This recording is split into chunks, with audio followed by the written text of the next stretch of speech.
Aloha, my friends. Welcome to an Aloha Friday drip with Jackson Campbell. My name is Tyler Deveraux, and we're pumped to be back in your earlobe and pumped that you're here with us so that we could be in your earlobe. Yeah. Earlobe. Why do I always say lobe? I don't know, because we're not piercing anybody's here. Yeah, we're in actually, your ear hole. Eardrum, maybe.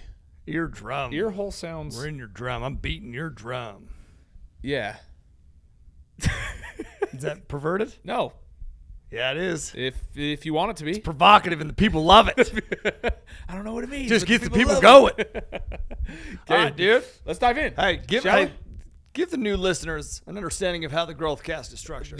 Just in case they're tuning in for the first time. Yeah, if you're tuning in for the first time, welcome to the greatest podcast on planet Earth. My name's Jackson Campbell. This is Tyler Deveraux. Monday through Thursday, we have Dallas Pruitt, who does his Mindset Daily Drips. Those daily drips.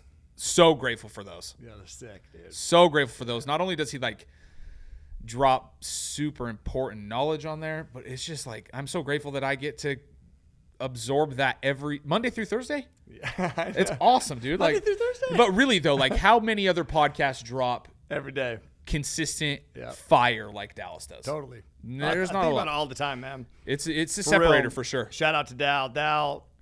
Man. The effort that you put in, man, is it does go unnoticed a lot of the times. It doesn't go unappreciated, but it goes unnoticed to you because people don't give you as much credit on those as they should, myself included.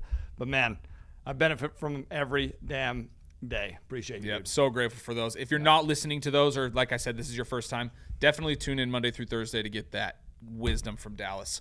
And then Friday, we've got the Aloha Friday drip, where I sit down with Tyler Deveraux, the man, the myth, the legend. Yes. And I get the opportunity to interview him about some topics that actually we have a team that researches these topics, and these are the best topics that we've found out for our listeners. Hey, how fun is that, man? It used to be fun, man. Well, it used to be me that would think of some stuff. Then you're like, hey, let me research. Now we got a whole team researching topics and things that you want to hear about. Shout out to the whole content team, man. They've been crushing. Yep. So that's huge. And then Saturday, I sit down back again with Dallas Pruitt, where I get the opportunity to interview him. He's prepared content throughout the week, and then on Saturday I get to ask him questions about that content, and also I get to jump on there and teach as well. I love doing that on those Saturday episodes. So kill it, dude. Yeah, definitely tune in for all of those. There's different amounts of value in each of those episodes. Totally. Different amounts of value and different types of value in each of those episodes. So definitely want to tune in and listen to those. So, but that is the very high-level overview of what we do here on the awesome, Growthcast. Dude. And then just make sure, rate, share, comment, subscribe. I don't know all the different options, but do all of them. Do it all. Do it all. Seriously, man, I appreciate once again all the shares, man. It's awesome. Yeah. So, Yeah. Awesome. Okay, personal win. You go. Me? Oh, personal win. My personal win. All right, I'll go. You ready? Yeah, you go first. Personal win. Shout out to Isaac Murray, man, who hooked me up with this new shirt, which is a sick new shirt. Went golfing in this shirt and got 2 birdies. Hey. It's been a while since I got a birdie. It's the new clubs. But I'm going to read a little bit of this message. This is a personal win, man. Isaac is a buddy of my nephew's, and been to Peak, diving in to everything that we're doing, which is awesome. He's just a young stud. And he just said, just a couple bits of it. He sent me this text message, and he said, just showed gratitude, which, it's something that definitely sets him apart, for sure. He's a very grateful person. But he said, I learned so much from the hour that I spent with you at dinner. I thought I was pretty serious about my vision and my goals, but shit, I'm playing way too damn casual. You inspired me to think bigger and reevaluate what's possible in my life. I'm so grateful for that. I've been around a lot of your family for quite some time, and I can tell you from an outsider's perspective that you have completely changed the way that they think, act, dream, and it's pretty freaking incredible. Wow. And it goes on, but that lit me up, dude. Lit me up. So, Isaac, I appreciate you, bro. Thank you. Wow. That is a huge personal win, and something that I can also attest to, what Isaac is saying. I've been around the family for a little bit, and the paradigm has shifted in the Deveraux family tree, for sure. It's cool to see, dude. For sure. Man, I don't know if I have a personal win to Try top to beat that. Muffa. Oh, no, that one got me emotional, dude. That's awesome. That's awesome. Shout out Isaac. that lit me up. That's a personal win for me. But no, a personal win for me.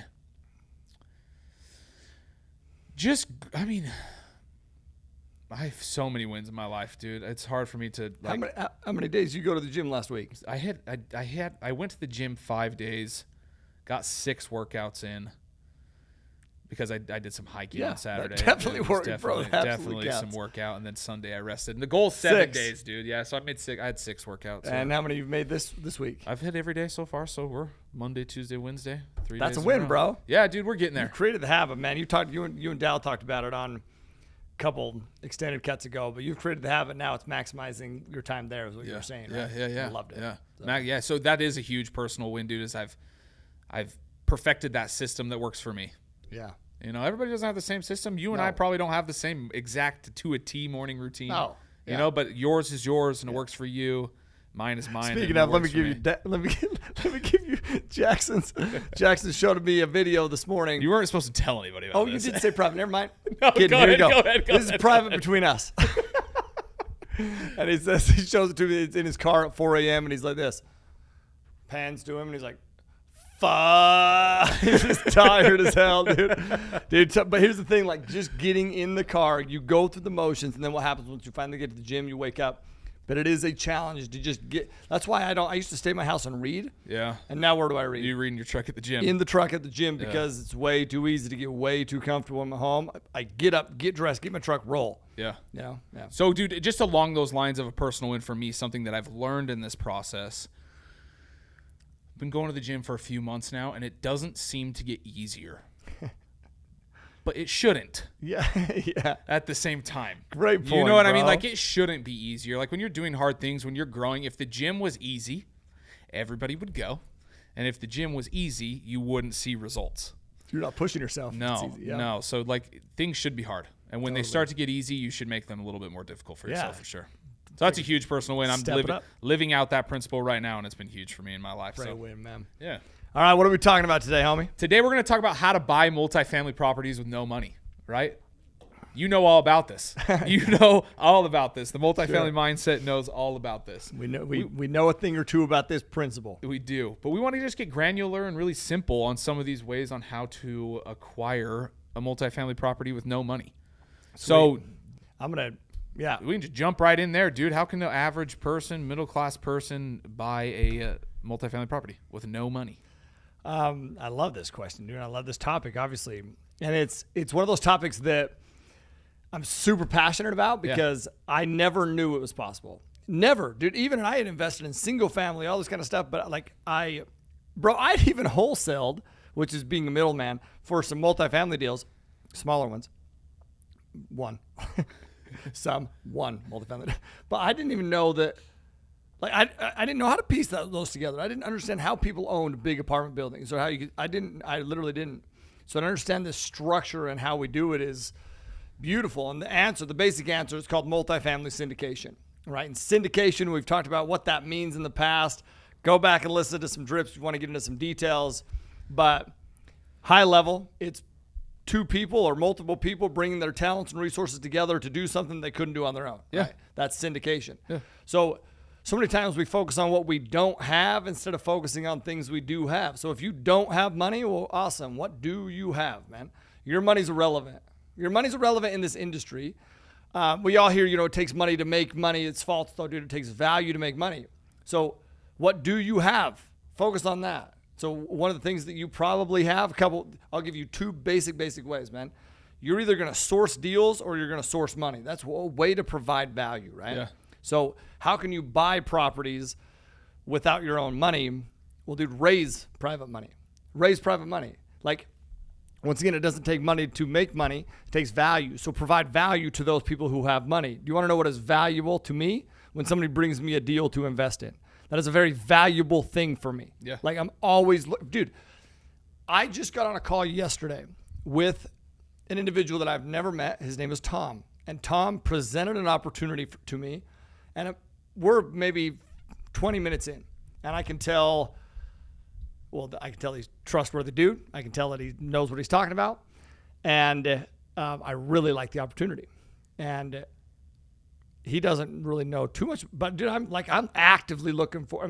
I invest a ton into our fund. I always invest in our fund. I always invest in multifamily, but I'm always looking for opportunities. And this is actually a way for me to invest, to be able to invest in more multifamily. It's actually bitching, so creative. And so, dude, I immediately I'm like, send me over your form, dude, so I can start getting taken care of, right? And I'm gonna wire a great chunk of money over. Why? Because he provided something valuable. Yeah. Valuable. So, dude, raise money from investors, man. These private money investors, these are individuals like probably yourself. Maybe you have passive money to invest. Some of you out there.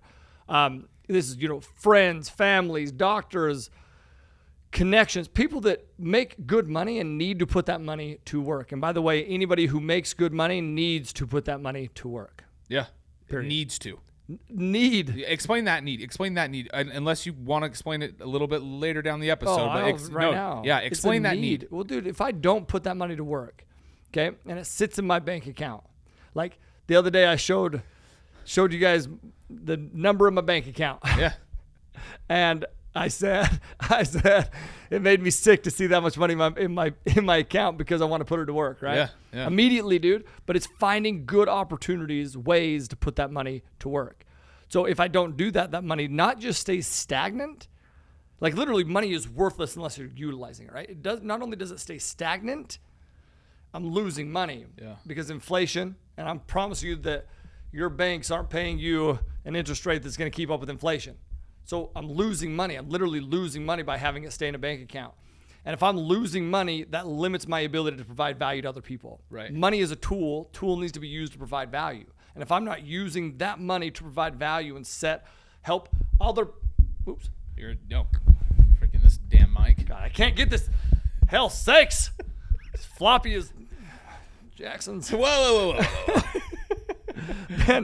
Then I'm not using, I talk about producers versus consumers, or utilization versus just accumulation. I don't want to just accumulate money. People think that that's where safety is. No, it's not, dude. It's utilization of money. So I need to utilize them. By utilizing it, I will set up my family, other people's families, generations. It's like, that's peace of mind, man, knowing that my money is being put to work. Yeah.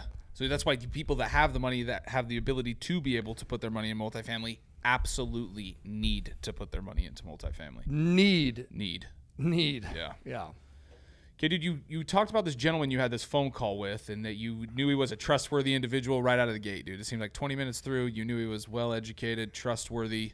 So the question that I have for you, dude, is how do you gain new investors' trust? How do you gain their trust, and how do you educate them on why investing with you is a win-win for everybody? It's a great question, bro. It's a tough. It's a big question. Let's break it into two. Let's break it into two questions. And how do you become trustworthy in somebody's eyes? How do you gain somebody's trust?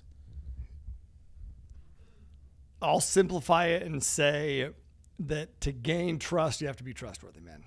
People can smell a phony, a fake from a mile away. So you have to be authentic, but you have to be trustworthy, right? Yeah. So okay, I'll give you some basic ways. So to gain trust, be trustworthy. Like, ingrain that in your mind. To gain trust, be trustworthy. Ingrain it in your mind, man. Be a trustworthy person. So number one, if I'm going to give you some basic steps, man. Number one, you become worthy of that trust through your intentions. Like, your intentions have to be pure. So what are your intentions? Are your intentions to go and it's all about you? Yeah. Or are your intentions to really go and help other people? Like, for example, okay, when I get on an investor phone call, my intention is never to have that person invest in my deal. It would be awesome if that makes sense for them to invest in my deal. But that's never my intention. My intention, it varies per person. But let's say that I literally write the intention down. My intention is to help this individual put their money to work in a way that will help them create wealth for their families for generations, something along those lines, depending on who that is, right? If that is within our fund that they can invest, that's awesome. If that means that, let's say that our fund is not a fit for them for whatever reason, and that means that I can refer them elsewhere to somebody else, something like a different investment vehicle or something else that can help them achieve that, then I will do that. My intention, once again, is to truly help that person, and I have to drill that into my head all the time. You're going to have to drill that into your head all the time. All the time. It's super easy to get selfish and not even realizing you're getting selfish. Yeah. because you're on this pursuit of a goal, and it's like, no, dude, the key to happiness is to help other people accomplish their goals, man. And you do that through pure intentions. Yeah.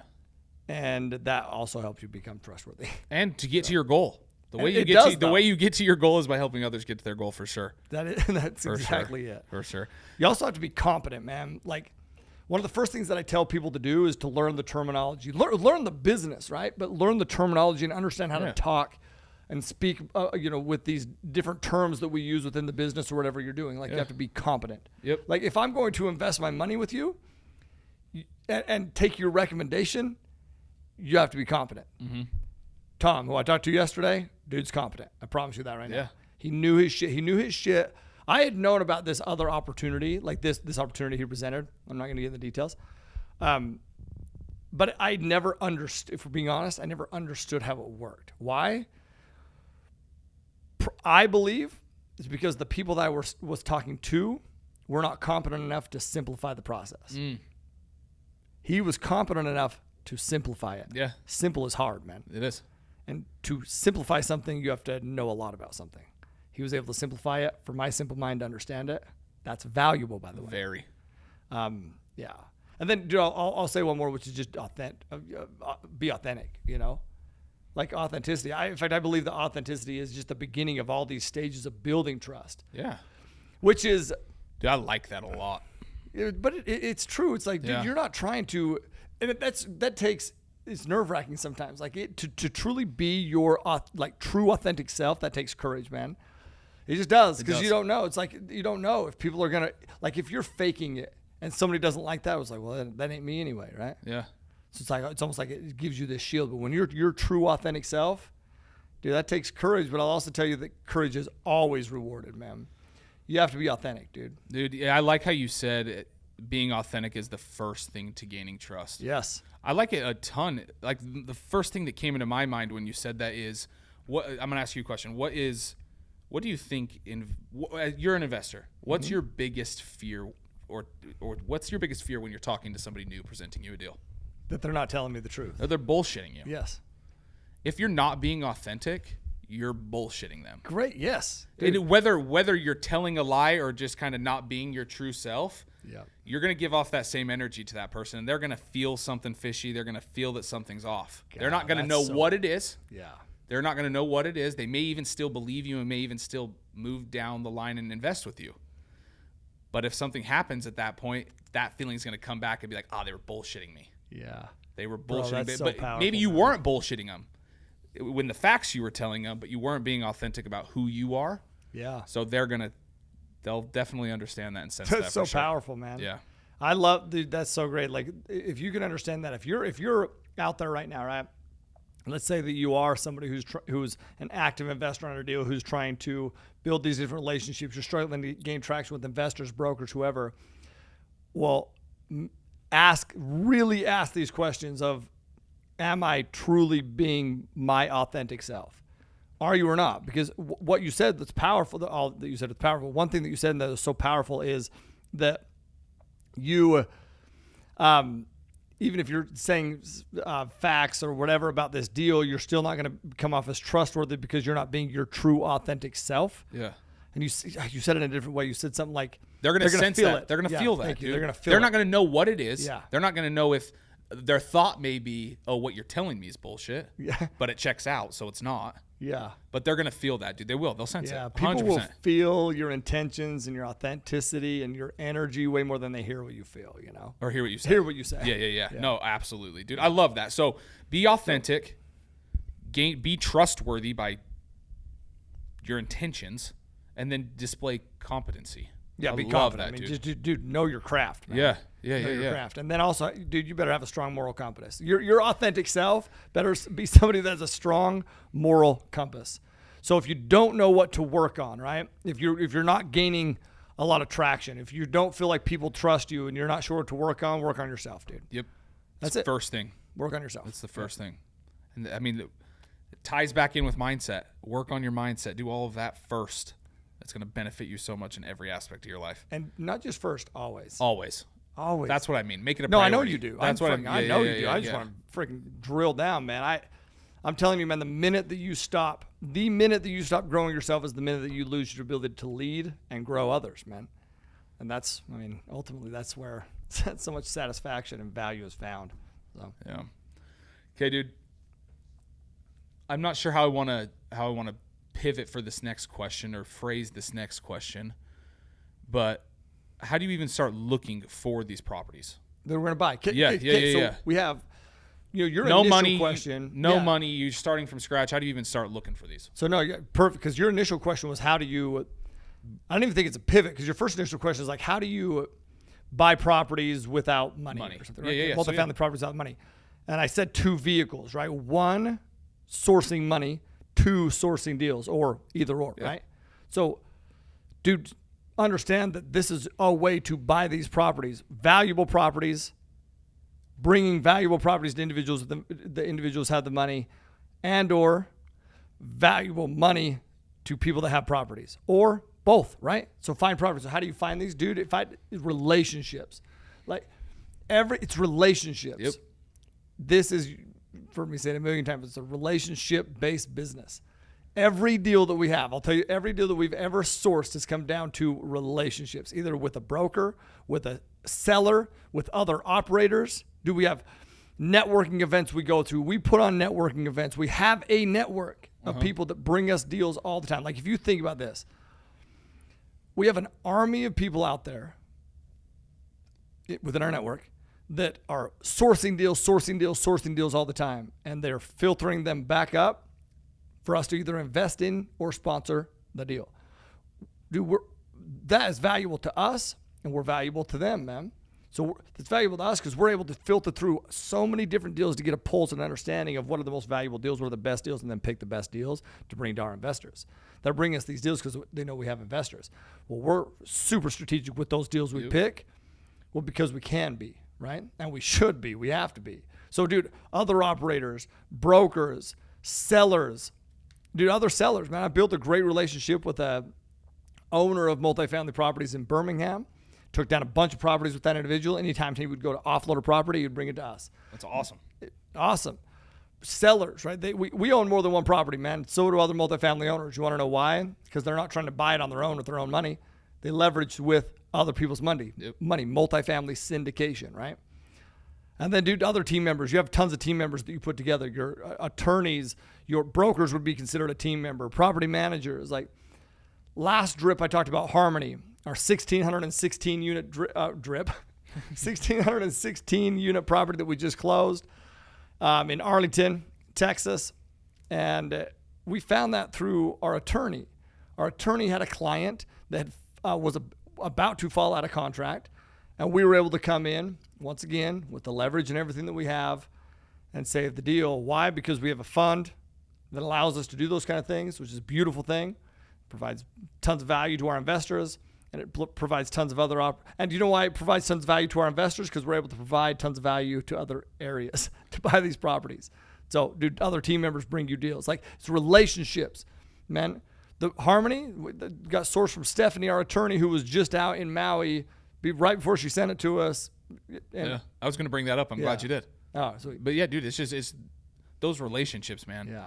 I think a lot of times, and I say this for our new students, our new investors that are in the multifamily mindset, I think a lot of times when people hear investor relations, they think that that's what the relationship part of the business is the relationship that you have with your investors. That's one aspect of it. Yeah. That's one relationship that's super important. But all these other teammates and these relationships too that you have to build are just as important, if not more important, than the relationship that you have with your investors. Yep. All those are so important, man. So important. Like, it's so fun to see students come in. Right? I just saw Alicia Coleman. Yeah. Who just posted, I think it was 300 and something unit deal. How did she get into that deal? Partnerships and network within our network. Yeah. People within our network that she has these relationships with. She gets into that deal. She provided value and she got. By the way, shout out. By the way, because she went all in from day one, man. Building relationships, networking. I've seen her post with, dude, pictures and networking with everyone. She's very good at networking, dude. She's very, very good at that. Yeah, and man, congratulations, all congratulations. That's a huge, Totally. It's huge, win. man. Huge win. Also, moving along here, what people do I need to bring in together to make a deal happen? What teammates are crucial to make these deals happen? So you have at a very base, I'm just going to simplify. Is that Yeah. okay? Yeah. You have your operating partners. Yep. Like Ryan and I, you multifamily capital partners, right? Yeah. That we're operating group. So we source the deal, source the money, put the debt together, guarantee the loan, all those kind of things, and run the investment, right? We're the operating side. Then you have your equity partners. So people who are passively investing into a deal. So somebody who, makes good money at a job and they want to put that money to work instead of, putting it into a 401k or whatever. Yep. They're putting it into an actual investment, a hard asset that drives value. Okay. So I'm going to get more granular on the operating side though, if that's okay. Yeah. So you have the individual so write these down, but you have the individual who sources the deal. We talked about that, right? The individual who sources the deal. They go out, they build the relationship with the broker, whoever, and they bring the deal to the table. Okay. You have somebody who investor relations, right? They raise the money from investors and then manage those investors post-closing. So they're making sure the investors have their tax documents, updates on the property, those kind of things. Mm-hmm. Okay. Then you have somebody who asset manages the deal. They manage the asset post-closing. So they're the ones who really oversee the property management company to make sure that the business plan is being executed. Then you have the sponsor. And the sponsor, you'll also hear them called the loan guarantor. Those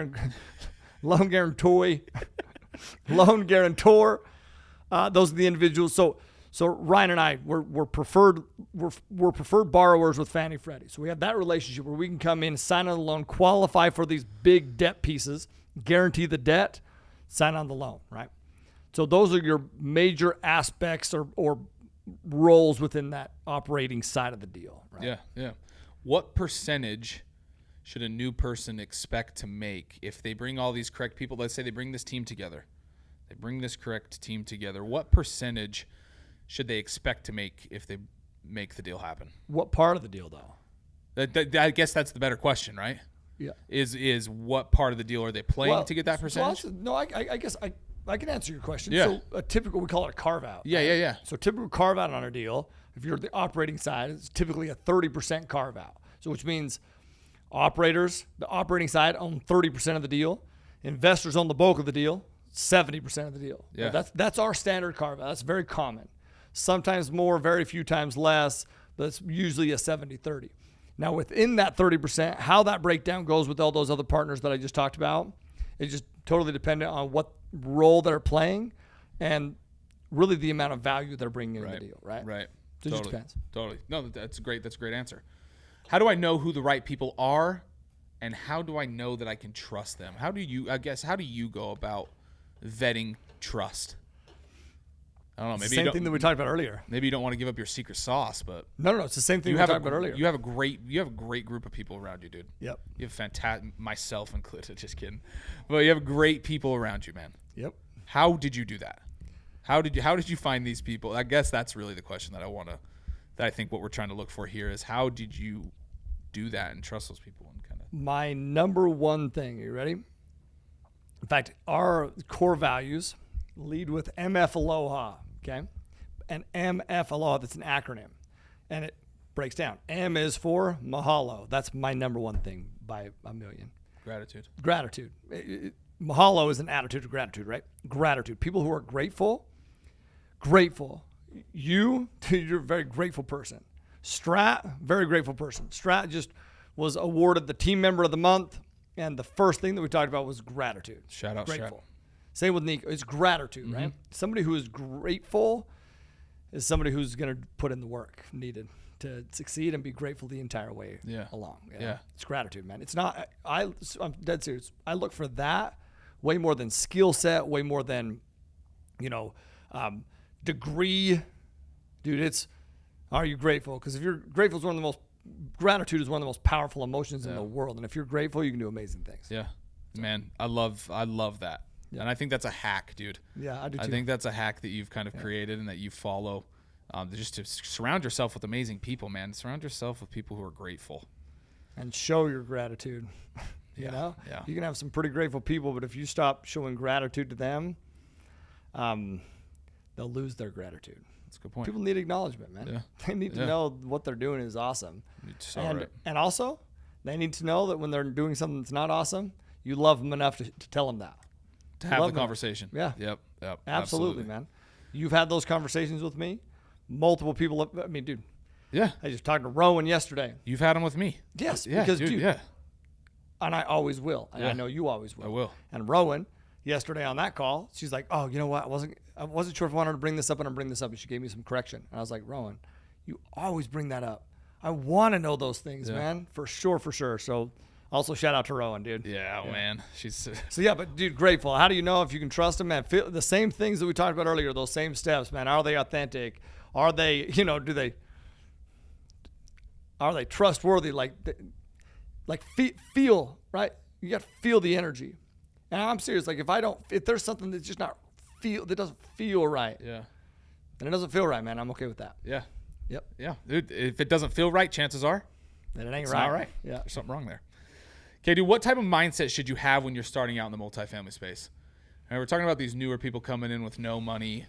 Chances are they probably haven't studied. Maybe they have studied mindset, but how do you apply these mindset principles? I guess is a better question. What would be your? I'll step it aside from mindset and just give some characteristics. Is that okay? I like that, yeah. Because, dude, mindset is so broad, right? And you do real quick? What type of mindset you should have is an abundant mindset. Yeah, it's because really there's only. What do you mean by that? Well, because there's really only two types of mindset in my thought, dude. There's abundant and there's scarcity. Yes. You're one or the other. Yep. Everything else falls underneath one of those two trees, one of those two umbrellas.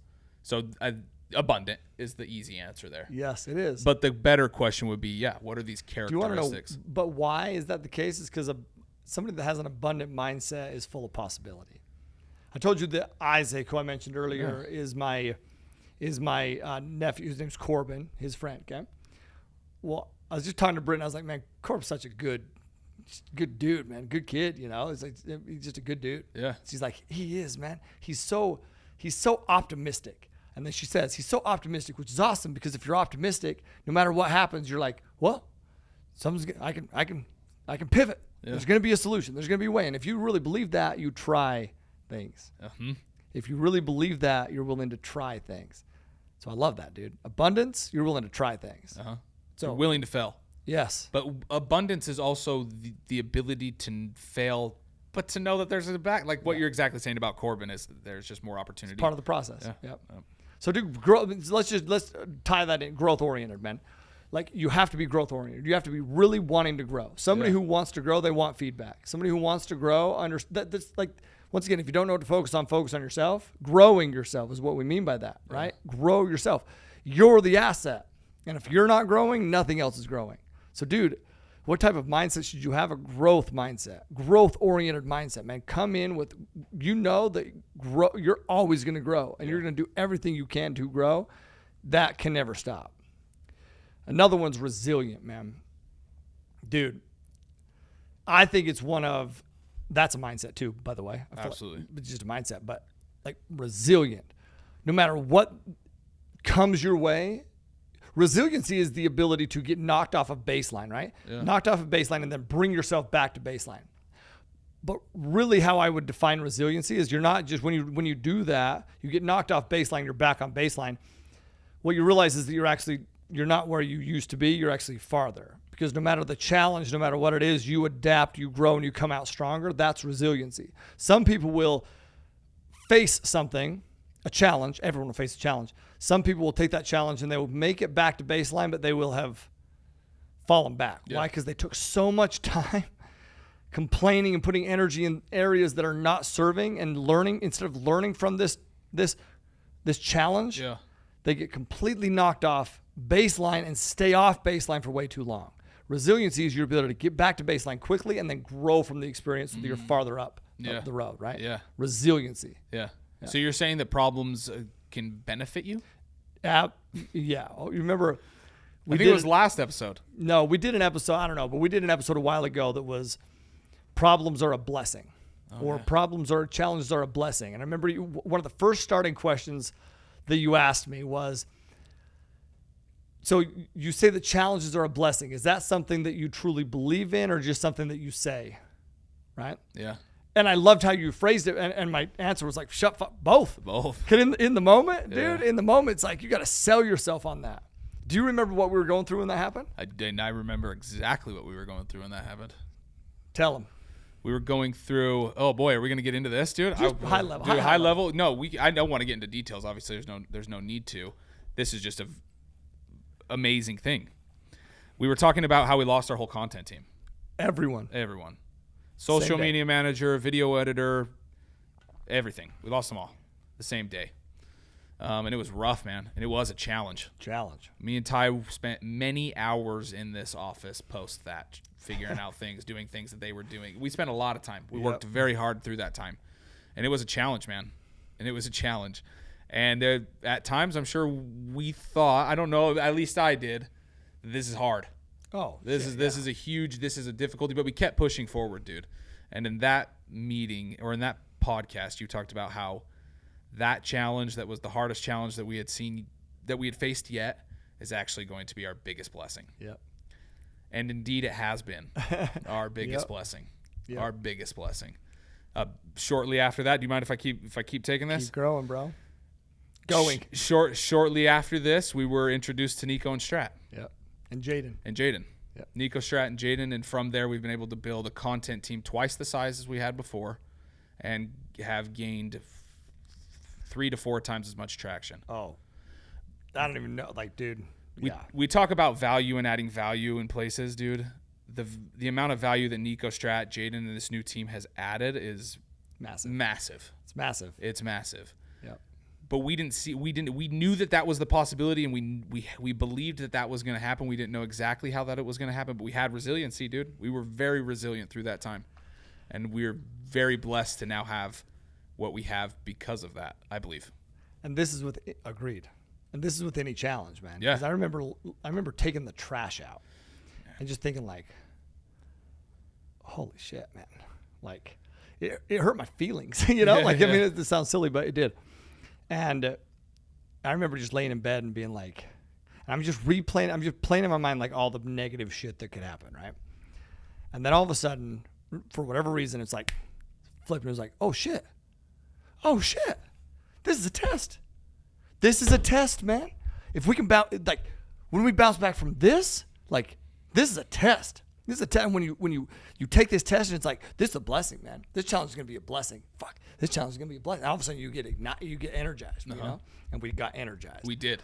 And that doesn't mean that it wasn't hard, because it was hard. Yeah. But all the time, our internal narrative was, this is gonna be a blessing. This is going to be a blessing. This is going to be a blessing. Best thing that ever happened. Best thing ever happened. And you know what? Turned into a blessing, the best thing that could have ever happened. And it really did. In that area, yeah. It really did. So same thing is going to happen to you when you're trying to buy a property without any of your own money, or come in with, being able to get into a deal and just structure this deal, or anything that you're trying to learn and grow at and do something new in your entire life, man. There's going to be something that knocks you off basis. And how quickly can you get back to baseline? And can you do that in a way that makes you stronger? And to do that, you have to be resilient. Number 3 that I'll tell you, last one that I'll say, is be valuable, man. Valuable. Like, dude, value creation is the key to wealth creation. Find ways to provide value. Serve. Give freely, dude. Give freely. That's abundance, man. It's an abundant mindset. Give freely, knowing that it's going to come back. Directly, indirectly, somehow, some way, it's going to. So put yourself in a position to be valuable. Be valuable, provide value, and use that value. So many people become in a position, they gain this value, but they want to hoard it. They want to hold on to it. They don't want to share it just in case. That means you're not valuable. You have something of value, but you don't become valuable until you share that thing that you have that's valuable. Really rewind that and replay it. I don't know exactly how I said, but as I was saying, I was like, this is fucking great. It was good. Rewind it, replay it, put it on repeat. I'll repeat it. I know what you said. You said, repeat it. No, dude, we'll definitely highlight it. You said it's not... You may hold a piece of value, but it doesn't become valuable until you use it to somebody else. Yeah. You're welcome. I'm listening. There you go. Dude, is there anybody that comes to mind? Any Tons, any bro. students? Mentorship students? Yeah, in the network that come to mind. Bro, yes. And I almost feel, yes. And I'll list off a couple off the top of my head, but there's so many, dude. So if I don't list you, Be more valuable, okay? I'm just kidding. If I don't list you, but man, so many, dude. Like right now, at the very top of my head, right before we started this, I read a rap that Yannick and Marichal have been resilient, man. They have faced challenges, trials, and every time they bounce back to baseline and are stronger and better because of their mindset behind it, man. They're awesome, dude. They're great people. They're leaders within our network, and it's been so awesome to see them just thrive. And they're going to have a huge impact on a lot of people. Alec comes to mind. Alec Beardaw, he lived out here in Maui, worked in the office actually. You think about this, man, he dropped everything to come and just to get an opportunity to learn. Mm-hmm. He worked hard. This whole office, you ever come to my office, and I promise you my office didn't look like this when I got this office. Yeah. It was a depressing looking office. Alec redid the whole thing. And the whole time he was doing it, he picked my mind and on multifamily. Then what does he do? He goes and starts to implement it and faces tons of challenges. And there's multiple times where I was like, man, I hope he keeps pushing through. I hope he keeps pushing through. And, dude, it's all he knows how to do is push through. Yep. Stud. Yep. Megan and Brett Davenport, they face tons of challenges. Their partner, Eric, as well. We've talked about Eric before. Eric's been on the pod before. We don't have some of these people on the podcast. Yeah, we do. But, man, Megan and Brett, they're just same thing, man. Whatever the challenge is, they just keep moving forward, right? It's like the goal. It's like, remember last trip we talked about Paxton and focusing on the touchdown, right? And that's how it's fun to score a touchdown. And so you got to focus on what you want. Well, it's the same thing along these lines is what he was focusing on was getting tackled, which means he kept getting tackled. You got to focus on what you're wanting, the touchdown, if you will. And then as you get tackled, stand back up fast, congratulate, go back better the next time. Yep. Pivot here, pivot there, because your eyes are on that target, man. But what is your target? Have you defined it? Make sure it's on it.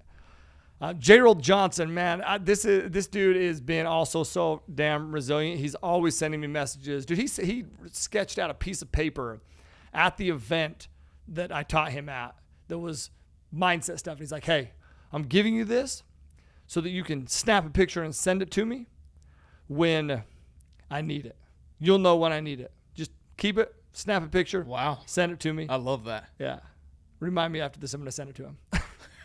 But he's resilient, dude. Yeah. He's freaking working on it. Anytime he's like, man, I got this deal under contract. Hey, shit, man, that deal fell out of contract. This is what I learned. This is what I'm doing next. And now he's done deals. Why? Because he took challenges, learned from them. Dustin Bauer, man, met him in Cincinnati. Dude is an absolute stud. Dustin, dude, if you're listening to this. He's listening. He is definitely listening. Bro, you're a stud, man. I love your freaking messages. I love the videos you send, and I know that I'm horrible at replying a lot of the times, but just know, bro, that, I see you, man. I see you. Dustin's a stud, dude. Just a happy dude. Yeah, right? Lives these values that we're talking about. Yeah, man. Yeah. Like, listen, man, you get around Dustin and you don't feel this energy, then I don't know what you're feeling. Yeah. He just has a good energy, dude. Mm-hmm. He sat in the front row with Tim. Tim's also just the same type of thing, man. Just great energy. Anyway. Those are the boys.